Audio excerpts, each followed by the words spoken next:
Welcome to Eye on KELOLAND Rewind. I'm Maddie Paul, and behind me is the scene of Yankton from our KELOLAND live cam on KELOLAND.com. We have a lot of stories to share with you today, so let's get started with our very first Eye on KELOLAND story. A project that distributes blankets to people in need has hit a milestone. Project Warm Up held its 20th annual blanket making party last weekend.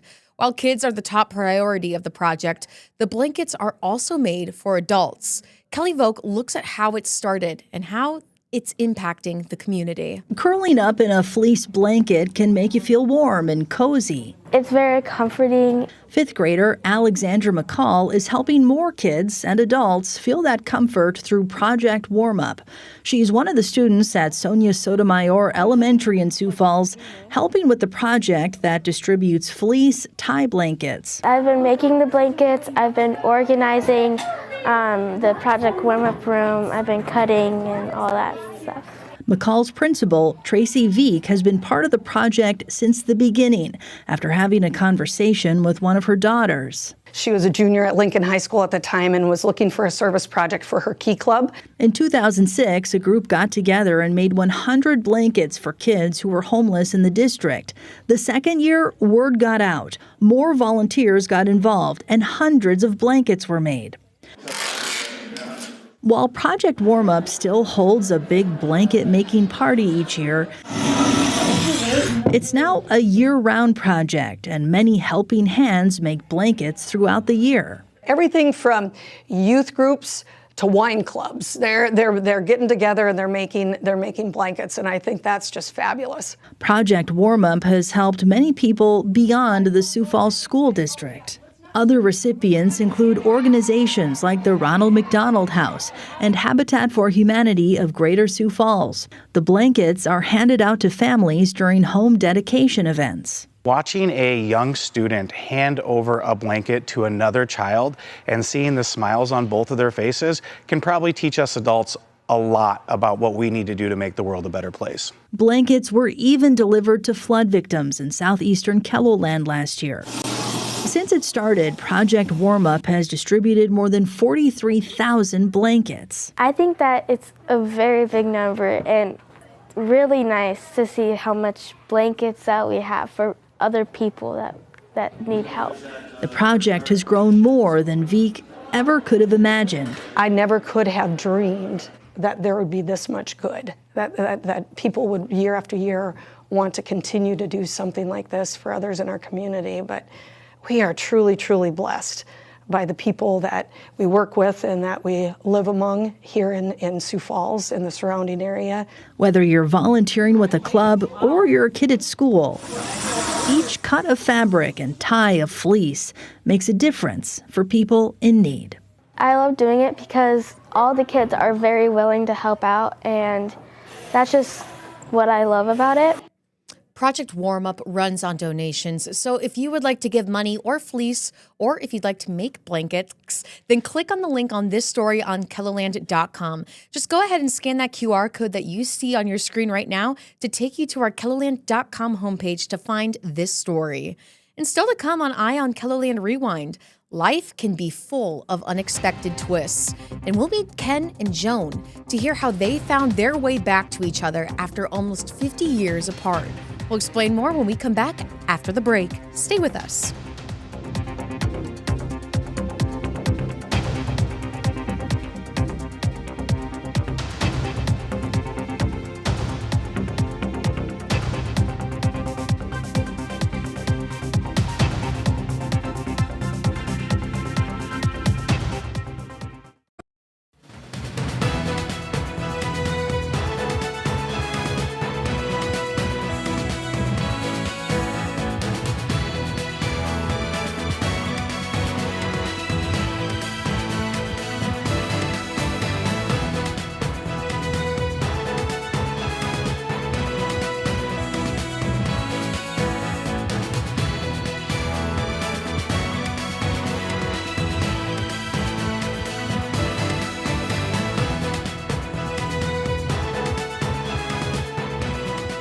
And welcome back to Eye on KELOLAND Rewind. The different connections we make with family, friends, and spouses go a long way in shaping the lives we live. Of course, these relationships will start and change, stop and restart at different times. In this Eye on KELOLAND story, this piece from Dan Santella is about today, in the year of 2026. But first, we need to go back to the 1970s. Joan Grimm of Gregory says she has known some terrific people in her 71 years. I was blessed twice with wonderful husbands. Her late husband, Dean, was in a deadly car crash in 1980, and then her second spouse, Rodney, nicknamed Radar, died of cancer in 2018. For 76-year-old Ken Roush of Pierre, it's similar heartbreak. His late wife, Jane, also died of cancer. She passed away in 2006. Last year, Roush was looking through an August 21, 2024 edition of the Hovind Review, which included this little blurb about him catching a walleye at a dam back in 1974. And he knew there was a photo of that fish.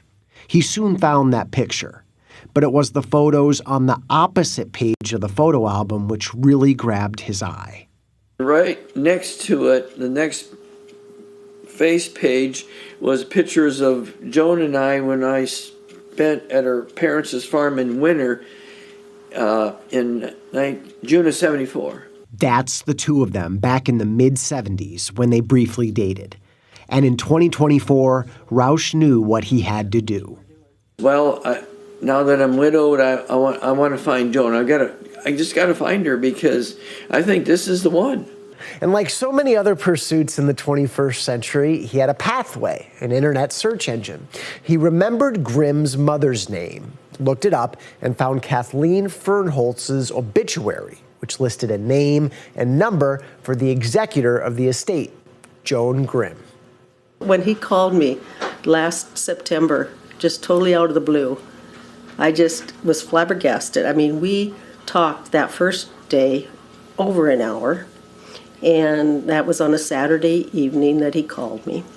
And then the next morning, he texted me a picture of him with his Mustang convertible.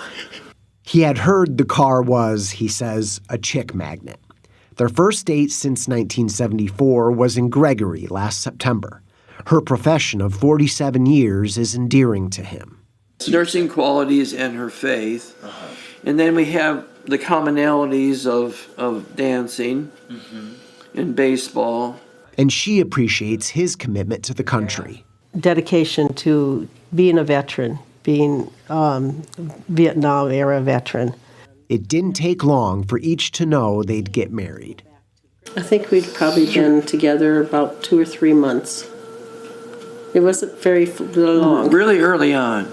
They became engaged this past September in Missouri, with Roush keeping the ring safe in this orange pack, which he could easily spot if it went overboard. We have been told by so many people that our relationship is like it's meant to be.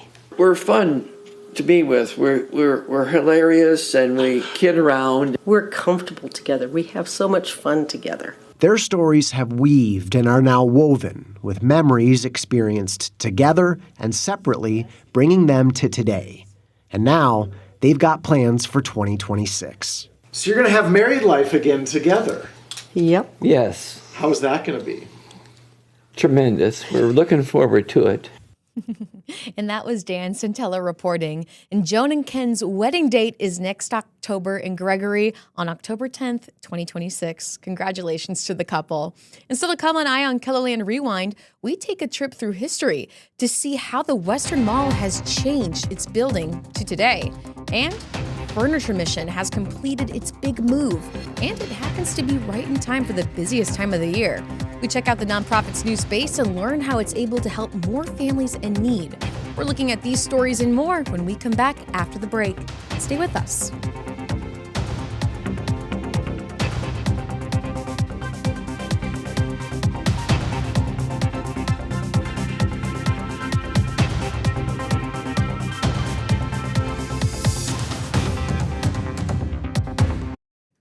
And welcome back to Eye on KELOLAND Rewind.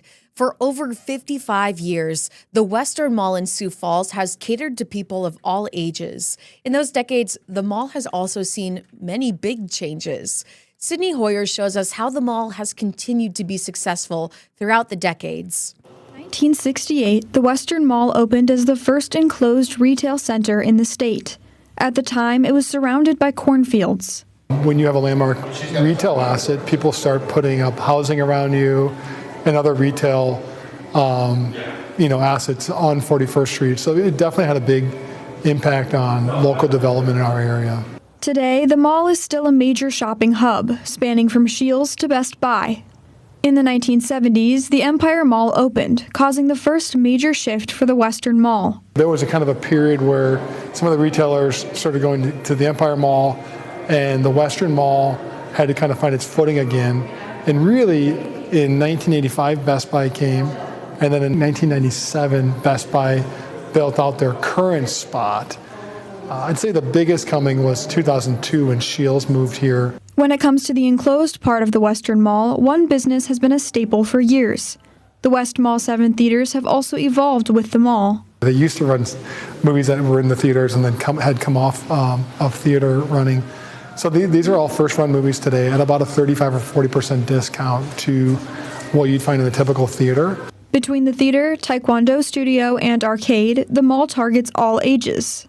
We love the idea of this being a family-friendly place where you can come and spend a day. The recently opened store Uptown Cheapskate brings more of a family-friendly aspect. We definitely cater to the young adults, the teenagers, and then our partner store, Kid to Kid. That caters to all the youth and the family, so we can kind of cater the whole family throughout our two businesses. The Western Mall wouldn't be itself without another demographic, the mall walkers. We inherited the mall walkers, and what we learned is for the mall walkers, this is a great place to come and walk because it's not as busy, but it's activity. I think people like walking and seeing it. And for businesses, the mall walkers have become much more than that. During the winter time, we got more walkers, and I feel like they are all my family members like that. Sometimes they don't see me open my store here, and they call me, Hetal, you are not here, you got sick or what? Between the customers, mall owners, and other stores, there's plenty of positive feedback from businesses. I think being in an environment where other stores are around, it kind of draws attention, especially with some of the bigger surrounding businesses. With us being right in the middle of that, it helps with attracting customers for sure. And the owners have a few secrets to success when it comes to retaining customers and tenants. I think keeping the facility updated and in good conditions, but also keeping costs low for small businesses, which we really tend to serve on the interior part of the mall here. But the one thing they all have in common is this. They know the Western Mall is a great place to be. They are very friendly and very helpful people. They always protect, we always protect each other. So yeah, very nice environment. And that was Sydney Hoyer reporting. Up next, it's been just over a month since the Furniture Mission of South Dakota moved into its new home in Sioux Falls. The new location on South Van Epps Avenue is 3 times the size of the old facility, allowing the staff to take in more donated furniture. Perry Groton looks at how all that extra space will help local families in need. Charlotte Hess came to the Furniture Mission to donate a kitchen appliance. Now she donates her time to the nonprofit. Walked in with a toaster, happened to say to one of our long-term volunteers, I'm a little bored, not sure what I'm going to do with my life now I'm retired. And I was in. Hess volunteers as a front office worker. I had come in 3 days a week now and help people and pull referrals from the helpline. We give them calls, set up appointments, that sort of thing. The Furniture Mission donates gently used household furnishings to qualifying families. Last month, the staff and volunteers moved into the former outdoor gear building that provides a much larger space to serve families in need. New facility is awesome. Get my daily steps in, it's so large. It is every bit that we hoped it would be, and we're super blessed to be here. The move into a bigger building comes just in time as the Furniture Mission enters its busiest time of the year. We call it the hunker down season. Families are starting to stay a little bit more complacent in the places that they're living.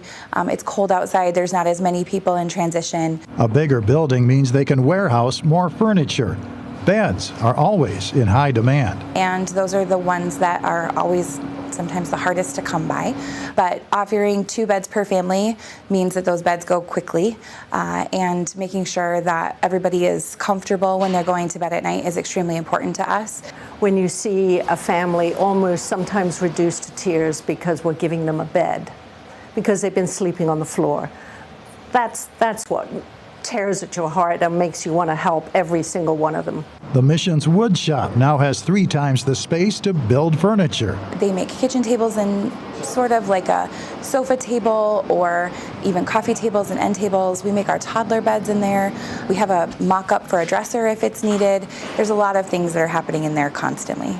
Working in a bigger building requires a period of adjustment, including how to talk to other volunteers over much longer distances.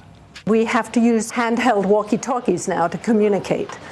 Some of the volunteers have never used handheld walkie-talkies, so, there was a few little curves like that. People are also getting used to the new pickup and drop-off sites for furniture. Downtown in our previous location, those areas were in one space. Now they're on opposite ends of the building. And so making sure that we have enough staff and volunteers to work both ends of those buildings is a little bit complicated in some days, but outside of that, it's going really well. The Furniture Mission is in an expansion mode that goes beyond a bigger building in Sioux Falls. A longer range goal involves expanding to other parts of the state. I'm a West River girl, so I would love to see this back in my hometown. Whether or not it's me that takes it there will be interesting to see in the next 5 to 10 years, but growth across the state would be important for us. In the meantime, the Furniture Mission is embracing all of the advantages of their new home, so they can help others furnish homes of their own. And that was Perry Groten reporting. The Furniture Mission served a record 2,024 families last year. They don't expect to reach that number this year because they were closed for 30 days during that transition to their new location. But if you have furniture that you would like to donate, we have a link to the Furniture Mission website on our website, KELOLAND.com, on this web story. So go ahead and just scan that QR code that you see on your screen right now to take you to the KELOLAND.com homepage so you could support the Furniture Mission. And still to come, we meet a group of women in business hoping to make an impact on each other's careers. We'll explain more when we come back after the break. You're watching Eye on KELOLAND Rewind.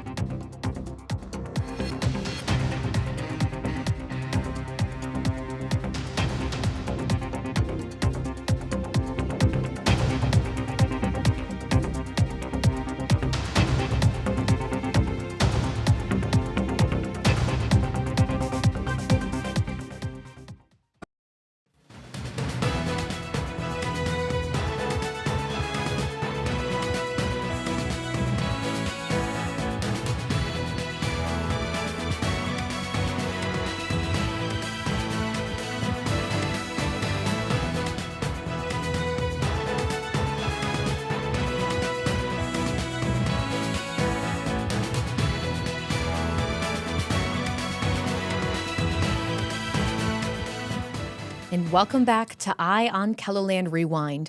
A few times each month, local entrepreneurs and business owners gather in downtown Sioux Falls for professional and personal conversations. And they're all women.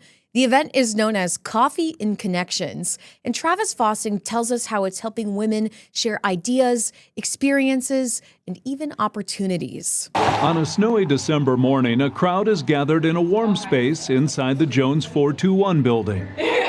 Coffee and Connections is a collection of women in business who have been meeting every other Thursday since 2018. Coffee and Connections is just a group of women that come together every other week, and we support each other, encourage each other, help brainstorm if we need ideas for our businesses. Usually they are independent business owners. Kim Vanderpool is the founder of Coffee and Connections and owner of Fresh Impact, a social media management company based in Harrisburg. When I first started the business, I was lonely, basically, and I wanted a chance to see if we couldn't get together. A lot of the networking events that I was going to was more selling your services and more of it's about me, and I wanted something that would provide more of support and encouragement for women that own their own businesses. Vanderpool says attendance can range from a half dozen to 40.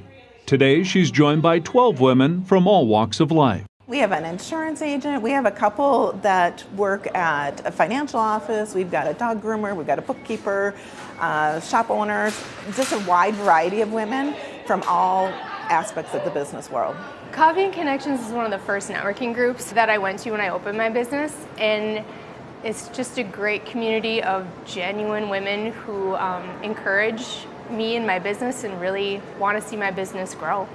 Heather Schreiber owns Good Life Bookkeeping and says no one understands a female business owner like a female business owner. Lots of sharing information, whether it's IT, stuff that can help our businesses grow or make things easier, but also connecting us to other women who might have services that we can use. Coffee and Connections isn't all business. It's also an opportunity to talk about everyday life. As a solo business owner, it's just me in my office, right? And these ladies, like I said before, are genuine and we become good friends. I started coming and it just felt really like a really low-key, comfortable place to come visit and just get to know people. Michelle Macias owns The Dog Groom, an in-home dog grooming business, and offers more than hair and nails. I also focus on skincare, so I'm a certified canine esthetician, so we work on, a little bit more with the skin issues, itchiness. She's received a number of referrals through Coffee and Connections,